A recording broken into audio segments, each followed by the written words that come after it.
0.27 mm thickness, মানে এটা সর্বোচ্চ পাতলা, এর থেকে আর থিকনেস কম হয় না। তো এটার উপরে একটা প্রলেপ আছে, এই যে এটার উপরে একটা প্রলেপ আছে যাতে শর্ট না হয়, এটাই হচ্ছে ম্যাগনেট পার্ট।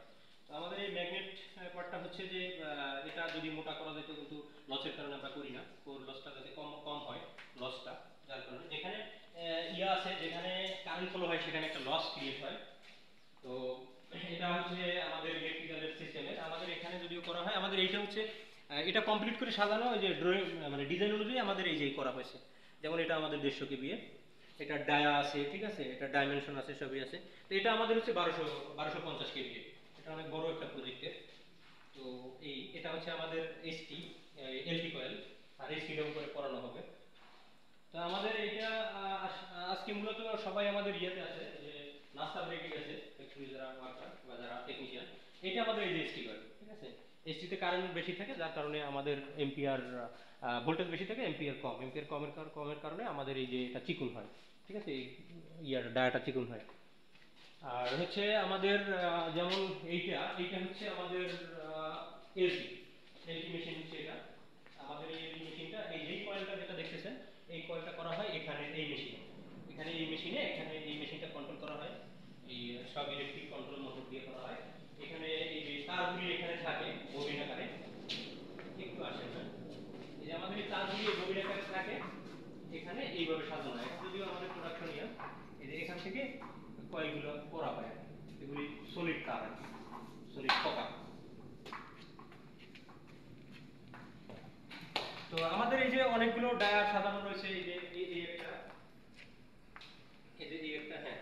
আমাদের একটু যদি বলি যে কোর কাটিং সেক্টর আছে, এই যে কোর কাটিং, একটু দেখেন তো কোর কাটিং, এই কোরগুলো ম্যাগনেটিক যে ফিল্ডটা তৈরি হয়, বা যে কোর কাটিং এর এই যে মেশিন রয়েছে, হ্যাঁ, কোর কাটিং এর এই কোরটা আমরা ডিজাইন অনুযায়ী আমরা ছোট বড় করে আমরা এটা করতে পারি। তো আমাদের মূলত এটাই ট্রান্সফরমারের মূল মেকানিজম। ট্রান্সফরমারটা ইয়ার পরে আমাদের এই হিট চেম্বার রাখা হয়, এটা হচ্ছে হিট চেম্বার, এটা হচ্ছে হিট চেম্বার। এখানে 72 ঘন্টা হিটে, এগুলো হচ্ছে সব হিটার, 72 ঘন্টা হিটে আমরা সাধারণত জলীয় বাষ্পটা শুকানোর জন্য, তারপর হচ্ছে একটা হিউমিডিটি করার জন্য আর কি। এটা হচ্ছে আমাদের ডিসপ্লে সেন্টার। আমাদের এই যে যদি একটু, এটা হচ্ছে আমাদের এলটি সুইচ গিয়ার। এটা হচ্ছে আমাদের মানে লো টেনশন সুইচ গিয়ার, মানে এখান থেকে আমাদের লোডটা বন্টন হয়ে যায়। আর এটা হচ্ছে এই লো টেনশনের সাথে প্যারালালি এটা কানেক্ট থাকে, যাতে আমাদের এই লোডের সমস্ত লসগুলি যাতে রিকভার করতে পারে, রিকভারি করার জন্য আমাদের এই পিএফআই প্ল্যানটা।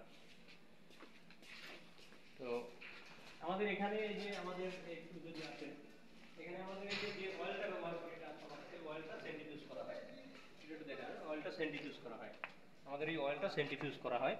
এখানে ফিল্টারেশন, যেটা এক কথায় বলি ফিল্টারেশন, মানে অয়েলটার মধ্যে যদি কোনো থাকে, যে যদি কোনো মরিচা টরিচা বা কোনো ধরনের কোনো জলীয় বাষ্প থাকে, এটা হিটেড করে এবং ফিল্টার করে আমরা তারপরে ট্যাঙ্ক আপ করি। আমাদের এই একটু আসলে এই অয়েলটা আমাদের এই যে সাবিতা ব্র্যান্ড, সাবিতা ব্র্যান্ড, এটা ইন্ডিয়া থেকে আমাদের একদম নিউ ইয়াটা আসে, ব্যারেল আসে, ঠিক আছে। একটু আমরা ল্যাবটা করব, আমাদের এই যে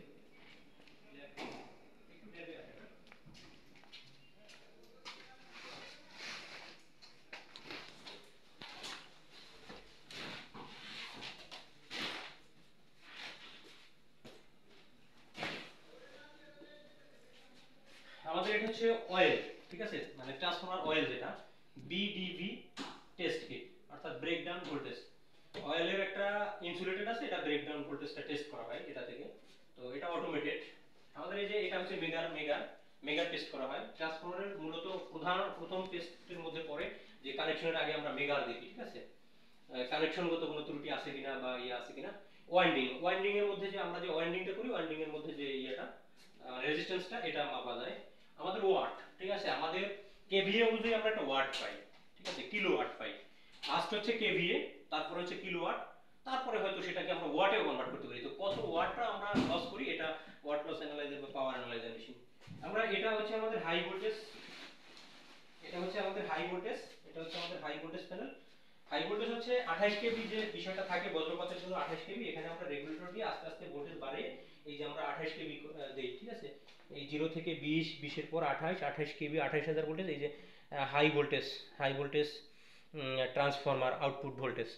তো এখানে এই যে হাই ভোল্টেজ টেস্ট, ঠিক আছে, অবজেক্ট, এই যে লিকেজ কারেন্ট। তো যাই হোক, এটা আমরা এই যে 28 কেবি, আমাদের এই সাইডে 28 কেবি ট্রান্সফরমার রয়েছে, এই 28 কেবি 28000 ভোল্টেজ দিয়ে আমরা কয়েক সেকেন্ড রাখা হয়, যে যাতে ট্রান্সফরমারটা টেকসই বা আমাদের ডেলিভারির আগে এটা আমাদের দেখে নিতে হয়।